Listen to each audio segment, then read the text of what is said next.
Welcome to LiveDaf, your online Daf Yomi Shir. Shalom Aleichem, welcome back to today's Daf Yomi Maseches ARACHIN Daf Lamed Gimel. We are holding at the Mishnah, which is partway down the Amid. Says the Mishnah, Batei HaChatzerim. So you have the home in a unwalled city. So up until now we discussed two separate buyback systems. One with respect to a family farm that was sold. There's a 2-year mandatory wait period prior to offering to buy it back, after which you can offer a buyback based on Giro and Kesef. You deduct based on how many years have passed. You take the purchase price, divide it based on how many years were remaining until the Yovel, which is what the customer would have had out of the field. And based on how many years have already passed since the sale, that's how much you pay to buy it back. So stei achuza, 2-year wait, and then you can buy it back. And ultimately, if you haven't bought it back, come Yovel, the field reverts back to the owner, to the seller. On the other side of the spectrum, we have bayis bevate ARACHIN. You sell a home, you sell a structure within a walled city in Eretz Yisrael. That runs a totally different system. There it's exactly the opposite. You have up until a year to buy it back, after which, once the buyer settles into the home, it's his for keeps. Now comes a middle track, Batei HaChatzerim. You have a home within an unwalled city, just like a chatzer is an open yard. So here too, it's a city which does not have a wall. So in this case, it has all the advantages, a kalam et alamailus. So on the one hand, you can buy it back right away, just like the Batei ARACHIN. On the other hand, there's no expiration date. You can approach the buyer to buy it back up until Yovel. And if you haven't taken advantage of that buyback option, come Yovel, it comes back to you regardless. So it has all the advantages of Batei ARACHIN and stei achuza. Says the Mishnah, Batei HaChatzerim, so the homes in these open, unwalled cities, they get the advantage of the Batei ARACHIN, and they get the positive elements that are found in the Sadis as well. In other words, in one matter, we compare it to the walled city. You can buy it back right away within the next 12 months. You don't have to wait before coming to buy it back. On the other hand, if you fail to take advantage of that buyback option, come Yovel, it comes back to you for free. Ubigro and Kesef. Likewise, if you choose to buy it back between now and the Yovel, so you can do that too, based on the prorated system. Kesades, just like the stei achuza. Says the Gemara, Tan Rabban. I'll stay Eretz Yachashiv. So this is the pasuk speaking about the home in the unwalled city that was sold. I'll stay Eretz Yachashiv. It's compared like the field that was sold, and you can buy it back, and come Yovel, it comes back to you. So in this sense, the pasuk is equating this property to a stei achuza, to tell you, mas stei achuza yoytzei b'yovel ubigro and kesef, just like a stei achuza comes back to you Yovel free of charge, or alternatively you can buy it back before Yovel. Batei HaChatzerim, likewise, these homes in the unwalled cities, yoytzin b'yovel ubigro and kesef, they come back to you Yovel, or if you choose to buy it back in the interim. Okay, says the Gemara, if you can compare it to stei achuza, perhaps compare it all the way, including the requirement to have that 2-year wait period prior to buying it back. So perhaps just like a stei achuza cannot be bought back less than 2 years after the sale, you have to wait. Batei HaChatzerim, perhaps these homes as well must wait 2 years. They cannot be bought back less than 2 years after the sale. Talmud Leimar comes a pasuk and says, which tells you can buy it back miyad, right away, without any wait period. Continues the brayso. Okay, if you're giving it the advantage, the elements that are found in this sada, you get it back Yovel, You can buy it back from now till Yovel. And likewise, you're giving it the positive element that is found in the Batei Rechaima, i.e., you can buy it back immediately without waiting. So perhaps you shouldn't get it back. Come Yovel. What does the Gemara mean? We'll see in a minute. So is that a notion to consider? Talmud Lema by Yovel Yaitse comes to the pasuk and says, no, it reverts back to the owner. Come Yovel. My Kamar. Now, what does the Raisa mean? We just compared it to Sdei Achuzah, which has that Yovel extraction. So why would I suggest that you can't get it back Yovel? Which necessitates this new pasuk, Yovel Yaitse. What's going on? So you have two pshatim in the Gemara. First Rav Huna, and then Rav Oishia. Amar Rav Huna, Lo Nisracha. This new pasuk of Yovel Yaitse is needed for the following scenario. Not for a case where a person sold a house. In that case, it's obvious. Come Yovel, he gets it back. Rather Lamagdish bias. He donated to Hegdish, this home in the unwalled city. Number one. Number two, Golei Achar comes along the next person, Shimon, and redeems it miyad Hegdish from the Hegdish. Upaga Bayovel B'shana Shniya. Now, it's the second year that he's in the house. Suddenly Yovel arrives. So what happens in this case? So far in the Torah, we have a discussion about this kind of case when a person is Magdish Sdei Achuzah. So we know that come Yovel, he goes to the Kohanim. But the Rechaima, we have its own system. What about this? What about a bias in an unwalled city? He was Magdish it, he failed to redeem it from the Hegdish, rather another person went and did it. So now it's in the second person's possession, and Yovel arrives. So what should we compare it to? We're sort of stuck. We're in a dilemma. On the one hand, if you're going to compare it to the Batei Rechaima, the fact is that in this type of situation, it would be granted to the buyer permanently, as we had back on the Talmud Aleph. Right? We had a fellow who was Magdish, somebody else bought it out of Hegdish. That's it. It stays by the buyer forever. On the other end, okay, so perhaps let's compare our case to Sdei Achuzah. What would happen in a Sdei Achuzah under these very circumstances, where Reuben was Magdish, Shimon took it out of Hegdish, and now Yovel arrives? Guess what? It goes to the Kohanim. The Kohanim Nafka. It's given to the Kohanim.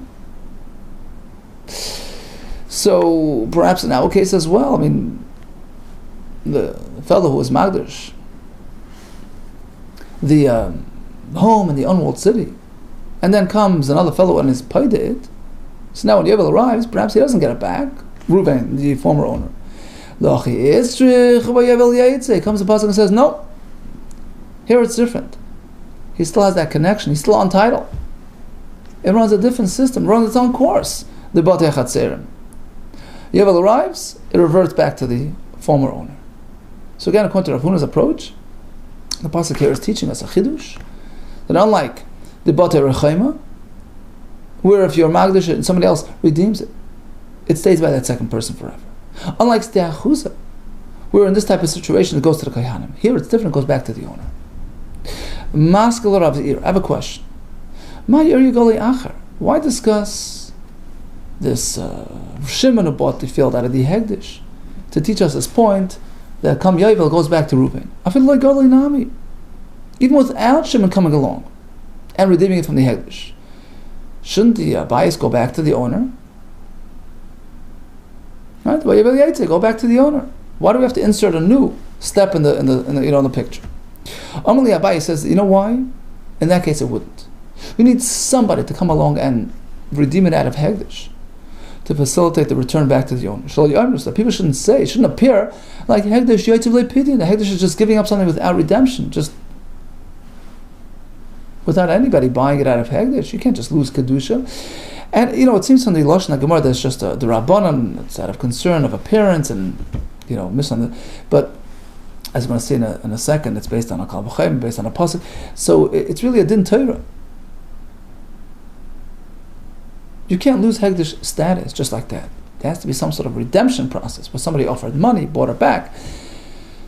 Once it's in the hands of this new person, Shimon, okay, now we could say, Kam Yevel goes back to Reuven. Minol, how do we know that in fact, without any sort of redemption, Hegdish will not give it up? Miben Levi, based on a Kavochemer from the halacha of a Levi, which is, Ma ben Levi, look at a Levi. Shiyafa Koicha b'm Karoi. On the one hand, he's a very strong hand, so to say. He's very powerful in terms of selling his properties. We learned this in the past, right? He could buy it back without any 2-year wait, and typically after 12 months it expires. He can just keep on. He has limitless buyback abilities, on the one hand. And despite his advantages in that realm, but when it comes to Hegdish, he can just get back his Hegdish without redemption. How do we know? We'll see in a minute. Certainly by Yisrael, a regular Yisrael, who's at a relative disadvantage versus a Levi. Yisrael, when it comes to his sales and his purchases and his buyback options, he's at a disadvantage vis-a-vis the Levi. He has to wait 2 years, he has a 12-month expiry date by the ARACHIN. Of course, we should assume that when it comes to his Hegdish, he's no better than a Levi. Ein adin, of course, that when it comes to Hegdish, he's also at a disadvantage, so to speak, which means to say he can't just get back his property without having some sort of pidyon been executed. So that confirms the point that you can't just get something back out of Hegdish unless somebody else came along, redeemed it, and then you can get it back. How do we know that in fact by a Levi? It doesn't go back to him from Hegdish without pidyon. The son, we have a brayso.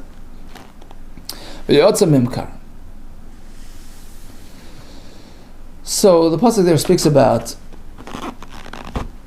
a person who bought something from the Levi, and then it says v'yomtza mimkar. So the property that was sold will come back to the Levi, come Yovel. V'yomtza mimkar sounds like anything that was sold, any merchandise, even a car, right? Shemeani, should I assume afilu avadav, tatalov, shtarov, even his slaves, his items, his documents that were sold, go back to him on Yovel? Tamalaymar, no, bias. Virachuzas, Torah stipulates specifically a home, properties, right? Mimkar. So what's the point of saying mimkar, which is a general term, which seems to cover more items, to teach us? Mimkarav yetze bechinam. When does Levi get back free of charge? Only mimkarav. His sale items, his properties that he sold, but Hegdish, ve'en Hegdish yetze bechinam el b'pidyon. If he's magdish something, he can't just get it back for free. It needs to be a pidyon that took place. So bottom line, there's an extra pasuk by the Batei Chatzerim, which is the topic of today's discussion. What's that coming to address? According to Rav Huna, as follows: Reuben the owner was magdish, Shimon came redeemed. Yovel arrives.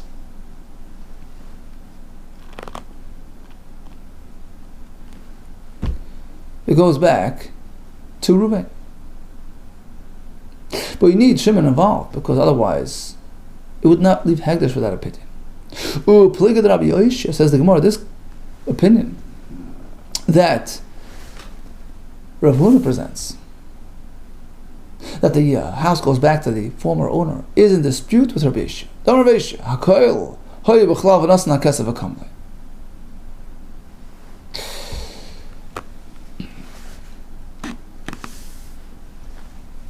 So every situation would theoretically be included in this pasuk, which speaks about a person approaching the Hegdish and Asna Kesef and buying something out of Hegdish. Sounds like it stays by you forever. But then when the pasuk says, however, when the pasuk comes and specifies that when you buy a ste'achuza out of Hegdish, somebody had donated it, you came and bought it from Hegdish, pasuk says, hold it. You can only hold it until Yovel. Come Yovel goes to the Kayanim. What do we learn from here? Only a field has this Kayanim distribution process. Sadu the parakle v'nafkal kayanim. Only by a sada. We say if you redeem it, it still leaves your hands and goes to the Kayanim by Yovel. Abahanach, kaimi, but the other types of properties, but right? There, once you got it from the Hegdish, you'll keep it. It will not go back to Reuven, the former owner, in dispute of Rav Huna, who says it does. Okay, so back to the question, we had that pasuk that Rav Huna was basing his opinion on by Yovel Yetze. There's another example, another case of getting it back by Yovel. So according to Rav Aisha, what's that addressing? Well, Yovel Yetze Lamali. Amar Papa, it's coming from a different story. It's only needed as follows. Person sold, not Magdash, he sold a home in the unwalled city. And Yovel arrives in the middle of the second year. No, so I would think in this case perhaps the owner doesn't get it back. You know why? Because it's sort of a strange situation. What should I compare it to? What should I equate this to? To a regular walled city, should I compare it to that? In that case, once the year is up, it's it for keep. Compare it to a farm sold, true. Yovel reverts it back to the owner, but remember, when you buy a ste'achusa, you have to give the customer 2 years in the field. So in this case, the buyer still has a right to hold it until he completes his 2-year stint. You can't complete it on Yovel, you can't work the field, so he has to complete the whatever the missing time is after Yovel, and then it goes back. Comes the pasuk and says, Yovel Yetze, that in our case, it's a home in an unwalled city. Yovel arrives mid-second year, it goes back to the owner. So even though it's a unique situation, we don't have a precedent for this type of return to the owner. Comes the pasuk and says, Yovel extracts it and returns it to the owner. Okay, so according to Rav Aisha, certainly if a person is magdish a field, and then somebody comes and buys it from Hegdish, that person keeps it. In contrast to Rav Huna, who says it goes back to the owner. Now, Yovel Yetze, according to Rav Huna, taught us exactly that it goes back to the owner. According to Rav Aisha, it's coming to teach us that it goes back to the owner in the case of a sale, and it's mid-second year, as we explained. Tani Kama said Rav Huna, but we have a raya from a brisa to Rav Huna that when Reuven is magdish, Shimon redeems. Comes Yovel, goes back to Reuven, with Yufta and a refutation to Rav Aisha, who disagreed with it. So the brisa says, "Hamagdish bias." Oh, he was magdish at home. We bought a chatzer in the open, unwalled city. He has the right to redeem it from the Hegdish right away. He doesn't have to wait, 2 years like the Sadeh Achuzah. And he has the right to get it back whenever he wants. And even if Shimon had already come along and took it out of the Hegdish, Reuven can buy it back from him. Furthermore, and this is the punchline, Yovel as well will revert it to the former owner. Let's say Shimon actually redeemed it from the Hegdish.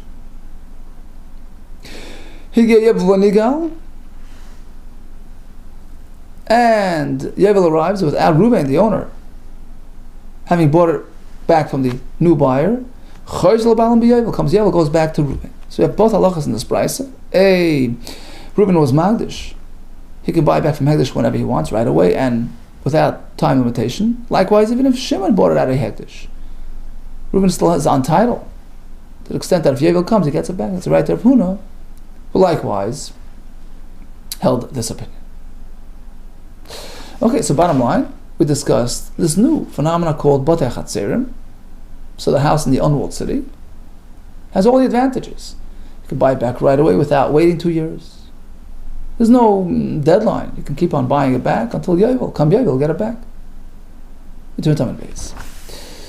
Ve'elu in Batei Chatzerim, says the Mishnah. Here's an example of Batei Chatzerim. And the point is, even if it's in a walled city, but if it's not a substantially sized city, like a little village, it doesn't present as a formal city in its size and its significance, then it's called Batei Chatzerim. It's just as good as an unwalled city. And it follows that halacha. It follows that system. Give me an example of cities that are classified as Batei Chatzerim. Shnei Chatzerim, Shnei Batam. Listen to this. It's a walled city, way back from Yeshua's time. You would think it qualifies as a walled city? No, because these homes are situated in very sparse, very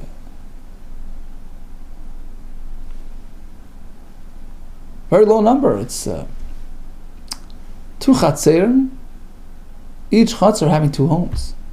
That's not big enough to be considered. But you need at least 3, as we learned back on the Talmud base. 3 chatzerim with 2 houses each. So in this case, the homes are considered bate chatzerim. Tanur. How do we know this? Once the pasuk describes it as bate chatzerim, I already know a chatzer means an unwalled, Any idea, don't I already know that it has no wall? So why does the pasuk have to come back and say, well, it has no wall? Rather to teach us that even if it has a physical wall, it's regarded as though it doesn't. Even though physically it has a wall around it, halachically it's as though it has no wall. Up until what point is it not a city? Batim shnayim, chatzer shnayim. Right, the pasuk says batei hachatzerim, 2 chatzerim, each one with 2 homes. Up until that point, it's not considered a proper city. Shtei chatzeres shoshnei batim, 2 yards with 2 houses in each. You need at least 3 chatzerim. 3 is a crowd, but anything less than that is not considered. Ve'ema, how do we know? Maybe bayis v'chatzer, 2 chatzerim with 1 house in each. But if it has 2 houses in each, maybe that's already a qualifying city. If it's only 1 house in each, it would say chatzerim without the word bate. And as Rashi says, the word chatzer automatically means a home that goes along with it. Ein chatzer b'lei bayis, says Rashi, 8 lines from the top. So why the word bate? To teach us that even if you have 2 homes, bate, in each chatzer, it doesn't qualify. Because you only have 2 chatzerim. Perhaps you can argue, because rachamna chatzerim, the Gemara can, if it would say chatzerim, I would say, it only has a yard without a home. That doesn't qualify. Chatzer without a home. How karfif hikri? That wouldn't be called a chatzer. It's a karfif, just a open area, a storage area. So the term chatzer, by definition, denotes the presence of a home. So if it's just 1 home in a chatzer, then all you need to say is a chatzer. Batei chatzerim tells you, despite 2 chatzerim with 2 homes in each, it doesn't qualify until you have 3 to make it a proper city. Continues the next Mishnah. So all these halachas discussed until today regarding the parameters of the buyback options of the chatzerim, of the batim, of the sadis, that's in general relating to a regular property owned by a Yisrael. But if it's owned by a Levi or a Kohen, it runs a different system. Hashem gave them pretty much limitless access to buying back their field. Hashem wants that their properties, their limited properties, to stay with them for all time. So Hashem gives them expanded buyback options without, deadlines and limitations. And the question is, what does that limitless system apply to? We know that the Leviim were granted cities, 48 cities in Eretz Yisrael. So is it property related? A property which was labeled as Levi property, does that get the special privilege? Irrespective of who the current owner is, let's say you have a Yisrael who happens to own a Levi property, you got it from his grandfather or Levi. Does that qualify as well? Or do we need both preconditions? The property has to be labeled as Levi property, and the current owner, has to be a Levi as well. So that's subject to machlekes in the Mishnah. It says the Mishnah, Yisrael sheyorash. A Yisrael inherited a property from his grandfather, who happens to be a Levi. Es avim a Levi. His mother's father was a Levi. It's Levi property, but it's currently a Yisrael owner. Einoi goyel kaseder hazeh. He need not follow these limitations and restrictions as per the regular Yisrael system. He has limitless buyback options. Likewise, in the reverse, V'chein Levi shiresh savi ima Yisrael. A Levi inherited his grandfather, so it's Yisrael property given to a Levi. In this case, since there's a a Levi element involved, the current owner. So once again, he has limitless options. Einoi goyel keseder shenemar, as the pasuk says. Kivatei orei Levim yechusasam. These are the properties of Levim, and we learn Ad shehei Levi ve'orei haLevim. So here it seems like a contradiction. Here we're saying that one element is enough, and then we conclude, no, it has to be Orei Levim, it has to be Levi territory, and also Shehei Levi, the owner has to be a Levi, the seller has to be a Levi. So how do we reconcile this apparent contradiction in Rebbe? Divrei Rebbe, it's Rebbe speaking. The Gemara will explain this.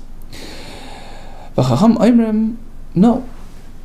The one single criterion is the classification of the property itself. Ein devarim halol amurim, these limitless buyback options only apply ella ba'orei Levim, cities granted to Levim. It's all about the territory, the property, but the current owner need not have been a Levi.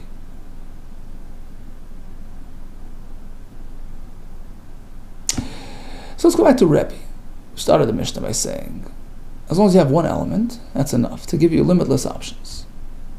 He does not have to follow the buyback options discussed until now. Velikaman, whose system is he following? Ben Levi. He follows the Ben Levi limitless options. The Mishnah comes back around and says, no, unless you have both conditions met. Hey, Levi, the current owner has to be a Levi, and also the territory has to be Levi territory. So which way? Both conditions have to be met? The property and the person, or one is enough? Rather, we have to revise the wording of the Mishnah. When the Mishnah began and referred to a single element of Levi, in that case, he only redeems based on the aforementioned system. He doesn't get the limitless option unless both elements are present. Until Shea Levi, Vara Levi. The current owner is a Levi and the city is a Levi city. So according to Rebbe, both conditions have to be met. Now for the source, Mishlem Orei Levim, I understand that it has to be Levi territory. Kivatei Orei Levim. El Levi Minal, how do we know the current owner has to be a Levi as well? The Levi wants to buy it back. We're talking about the seller buying it back. He has to be a Levi as well. But in fact, we have a brisa. Minal Levim. It's not everybody. Only some. He has to be a bona fide Levi. He can't even be a blemished. We'll see in a minute. He can't be a Levi puzzle. Deficient Levi has to be a proper Levi. And certainly if he's a Yisrael, he doesn't have these extra perks despite the fact that it's Levi property. But Tani have a brisa that supports this point. So if a Levi comes to buy back his property, so perhaps Levi means Yisrael Yigal. This only applies if a Levi sold his property to Yisrael, so he has this limitless right to buy it back. Why? Because we find that a Levi has the upper hand, he has all these privileges, versus the Yisrael, his buyer, who doesn't have. So if it's pitting one against the other, we assume the seller, the Levi, has the upper hand, he can buy it back limitlessly. Let's say both buyer and seller were Leviim. No, maybe it's different. Why? Because they're both on equal turf. Each one is given granted rights and privileges. So perhaps here, the buyer can't just buy it back from the Levi customer at will. Comes the pasuk and says, Vasher Yigal Mina Levim. So we learn that it's also referring to buying it back from a Levi, who's your customer. Mina Levim, right? So now we know that it covers also a Levi seller who happened to buy it to sell it to a Levi buyer. Furthermore, Mina Levim, part of the Levim. Not everybody's included in this. Look at the Levim. Part of Levi Shu Mamzer Ben Osen, as opposed to a Levi who happens to be a deficient Levi. He's a Mamzer. He's from the Nosen, group, who's not really a proper Levi, can't serve in the Mikdash. So if his mother It was a mamzeres or a nesina, so it carries over to the Levi, the child. So, irrespective of his father being a Levi, the fact that he's a deficient Levi, doesn't have the proper yichus, he's not granted these extra rights and privileges. So, of course, certainly, if he's a Yisrael owner who sold his property, which he happened to have inherited from his grandfather Levi, so despite the fact that the property is Levi territory, but he is a Yisrael, he doesn't have the right to buy back Lo'ilam. So this is Rebbe's source, that you need A, the property, and both the current owner, and B, the current owner to be connected to Levi. The Chacham, even they disagree. There's a single criterion, which is the property. These halachas, the expanded buyback options, are conditioned upon whether the property is Levi property. But the person himself, no. We don't insist on the current owner, the one who sold it, that he has to be a Levi as well. It's all about the field. That's all that matters. Okay, so hence we have this machlekes in the Mishnah. A Levi is given expanded rights, expanded buyback privileges, you can buy back Lo'ilam. Who does it apply to? According to Chachamim, it's all about the property itself. Going to Rebbe, in addition to being Levi property, it has to be owned by Levi as well. Speaking of which, the cities in Eretz Yisrael have very specific zoning regulations, so to speak. You have the city, and it was surrounded by a midrash. Open air, unplanted, undeveloped, like a sort of green belt. And then comes the next swath, which is for sadis, for planting, for trees, right? Says the Mishnah, you're not meant to switch things around. You're not meant to rezone these areas. Different than the way the Torah prescribed it. Ein oisin sada migrash. You can't turn a sada into a migrash. You can't clear the trees from a place which is meant to be a sada. And vice versa. No, you're meant to turn a migrash to a sada. Plant your trees in the migrash. Rashi says the migrash is meant to provide this aesthetic, clearance from the city. No yihu ir. You're not meant to reconfigure this arrangement. And likewise, you're not meant to develop and build on the migrash. Likewise, I'm meant to remove the homes from the ir and make it into a migrash. So each one has its own unique, specific designation. Amar Balazar, when does this limitation apply? Be'er Levim, that's specific to the cities given to the Levim as per the Torah's instructions. But Aval Be'er Yisrael, but regarding regular cities owned by Yisrael, you can move things around. Oisin Sada Migrash, Migrash Sada, Migrash Ir, you can make a Sada Migrash, Migrash Sada, Migrash Ir. No problem. Right? So you can clear the Sada, you can plant up the Migrash, right? Oisin Sada Migrash, Migrash Sada, Migrash Ir. But I agree, V'loi Ir Migrash. You can't take the city and demolish it, destroy it, and turn it into just open clearing. Why? Shalei Achriv Eretz Yisrael. So as not to destroy the inhabited area of Eretz Yisrael. That's the only limitation. But otherwise, you can move things around, and unless it's the Arei Levim, where the Torah stipulates, not to do so. Otherwise, you can rezone the areas. Concludes the Mishnah. Hakahanim Levim. We're familiar with that, right? Hakahanim Levim that sell moichrun la'olam. They can sell any time. Rashi explains, moichrun la'olam means that they can sell even on Yovel, but that's a whole shaila, a whole discussion. And Rashi says it's just coming along as part of the phrase of the it's just because of the next part of the phrase we bring it in as well. In any case, Hakahanim Levim can sell all the time, because they can redeem all the time, which means to say, even Bati Arachima, they have no 12-month expiry date. They can buy back even after that. Shenemar, as the pasuk says, Gulas Olam Tiyad Levim. Levim can buy back at any time. Amar B'Lazar. When do we have this, zoning restriction? Only by the Levite cities. Al Bar Yisrael, by ordinary cities, you can move things around. All agree, certainly the Leviim, all agree by Levite cities, we don't move things around. But not really, how do we know that it's so? The Pasuk says, so the sad of the midrash around the cities should not be yimacher. Now what does that mean? It shouldn't be sold? Literally? You don't sell it? And the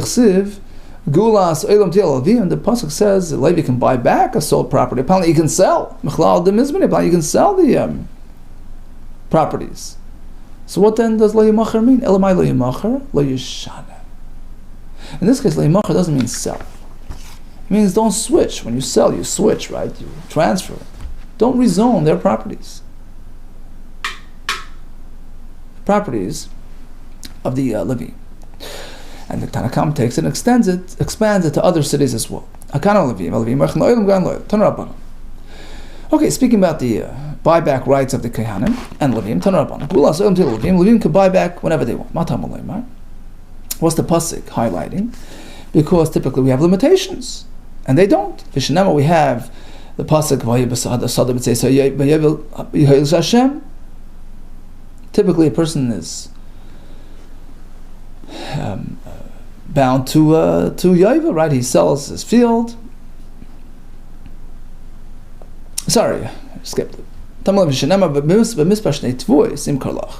Person sells his field, he has to wait 2 years before he buys it back. Perhaps the same applies to the Leviim. No, they don't need to wait 2 years before they buy it back. Next, we have other limitations as well. We have a fellow who is Magdish his field. Come Yovel goes to the Kohanim. Perhaps the same about the Leviim. Their fields go to the Kohanim. No, Gula Soilom Til Leviim. They can buy back whenever. They don't lose it. Even come Yovel. Next point, which we have by the Batei Rechaima. We have a pasuk if you fail to buy back the house within 12 months, it's granted permanently to the buyer. Again, perhaps the same applies to the home of a Levi. No, they can buy back whenever. So all those restrictions and limitations that apply to Yisrael properties do not apply to Levi. Whether it's the 2-year mandatory wait before you buy back the echuz, or whether it's the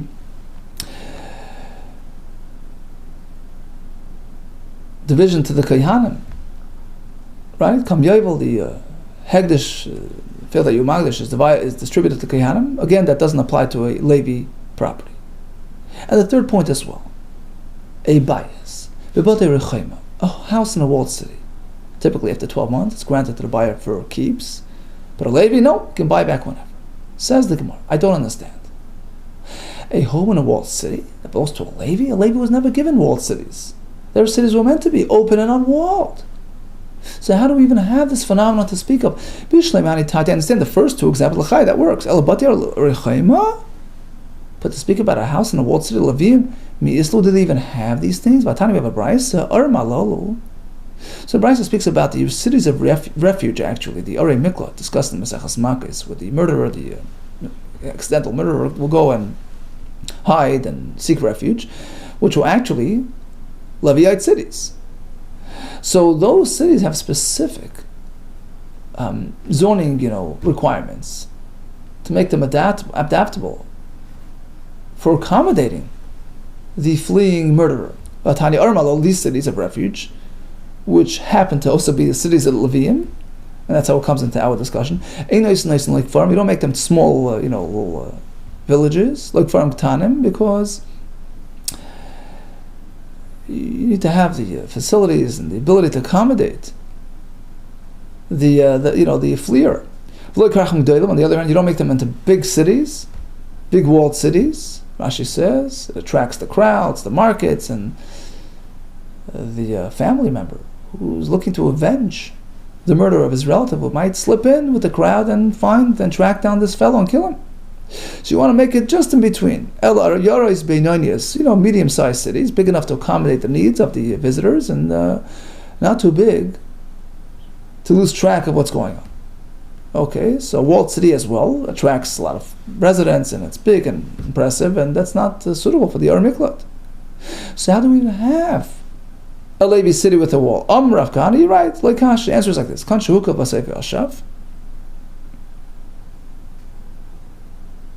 The classic walled city is hukav.